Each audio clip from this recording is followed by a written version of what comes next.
This is one of the few public clips of a Ukrainian soldier firing a next-generation light anti-tank weapon, an NLAW. And this is what it can do.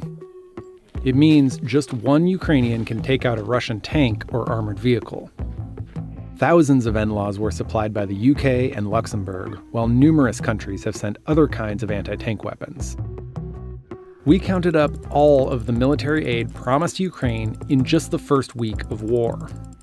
The European Union and 27 countries committed more than $1 billion worth of weapons and supplies for the fight. What could have taken months of bureaucratic approvals, political maneuvering, and logistical coordination happened in a matter of days. So why did so many countries race to arm Ukraine? What did they send? And what is it all worth?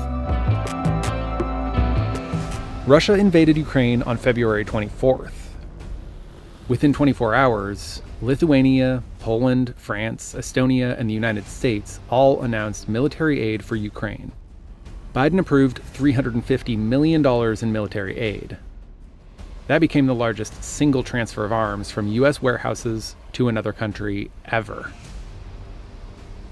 It was the start of a flood of military supplies sent to Ukraine in just the first week of war, as protests around the world called for an end to the invasion. Stop Russian aggression! And the internet erupted over claims that the U.S. offered a different kind of help to Ukrainian President Volodymyr Zelensky, the chance to be evacuated. Zelensky reportedly answered, "I need ammunition, not a ride." On February 26th, 10 more countries announced they would send aid, including Stinger missiles, helmets, machine guns, and fuel. Many shipments broke countries' long-standing traditions of not sending weapons to active war zones. Berlin reversed course to send 1,000 anti-tank weapons and 500 surface-to-air missiles. On February 27th, 6 more countries announced millions worth of military shipments, including 5,000 anti-tank weapons. By the 5th day, a Russian military convoy was headed directly towards Kyiv. For the first time in its history, the European Union financed and purchased weapons for a country outside its borders, to the tune of $505 million. Europeans saw a much bigger danger in the invasion. The target is not only Ukraine. The target is the stability in Europe and the whole of the international peace order. And we will hold President Putin accountable for that. By the end of the first week, the US and NATO had sent more than 17,000 anti-tank weapons, like this Swedish-made AT-4. В принципі, вона не така важка, як казалось до моменту її, поки ми не побачили.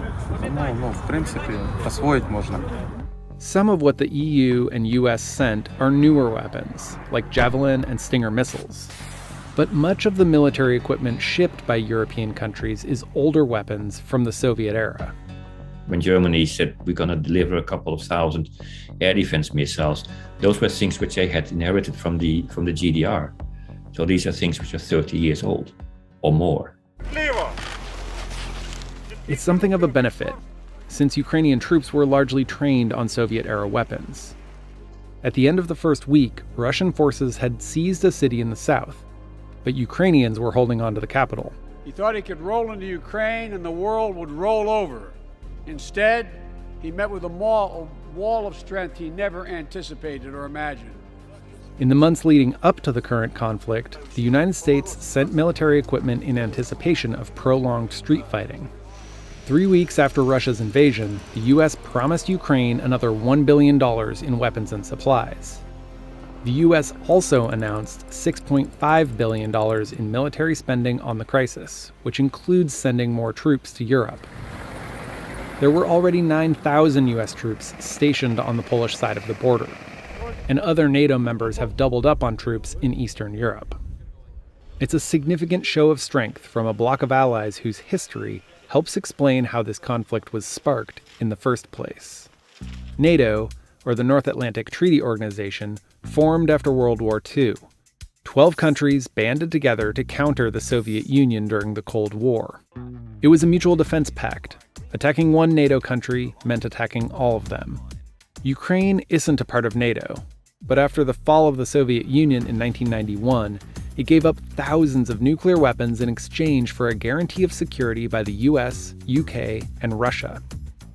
Starting in 1999, NATO brought in countries that had been part of the former Soviet bloc, like Poland and Hungary. The continued expansion has made Putin furious. He's made his case by claiming Western leaders promised not to expand NATO, even though there never was an agreement not to expand. Сегодня достаточно одного взгляда на карту, чтобы увидеть, как западные страны сдержали обещание не допустить продвижения НАТО на восток. Попросту обманули. Мы получили одну за другой 5 волн расширения НАТО. And back in 2008, after NATO's Secretary General promised Georgia and Ukraine that they could one day become members, Putin invaded Georgia. 6 years later, he annexed part of Ukraine and has since demanded that Ukraine be blocked from ever joining NATO. Мы четко понимаем, что при подобном сценарии уровень военных угроз для России кардинально, в разы повысится. Biden has said that the U.S. would fight back if any NATO country was attacked, but that U.S. troops will not enter Ukraine. So, without NATO troops or air power, can this military aid turn the tide? Ukraine's military spending was roughly 1/10 of Russia's in 2020, and their military counts 209,000 active members, less than a quarter the size of Russia's armed forces. The tank war is also uneven. That's why Javelin and NLAW missiles have become such an important part of the war. Russian tanks have serious problems dealing with these things. So you run around in Russian tank units, you will think, where are those javelins and when are they going to hit me? Ukrainians have used them to destroy numerous tanks and armored vehicles so far. But it's in the air where Russia truly dominates. Russia has more than 1,500 jets to Ukraine's 100. And that's what makes Stinger missiles so crucial. It's a surface-to-air, shoulder-fired weapon that can take down low-flying fighter jets or attack helicopters. But Stingers can only do so much. Ukrainian President Volodymyr Zelensky asked NATO for a no-fly zone, something NATO rejected completely. І зараз я повторюю знову, якщо ви не закриєте наше небо, то це лише питання часу, коли російські ракети впадуть вже на вашу територію, на територію НАТО, на домівки громадян країн НАТО.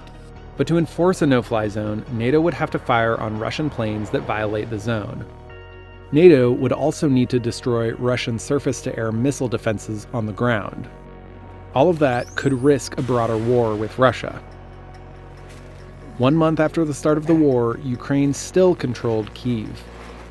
There's much talk of Ukraine's resilience, but the question remains if they can stand up to Russia alone, even with all this extra firepower.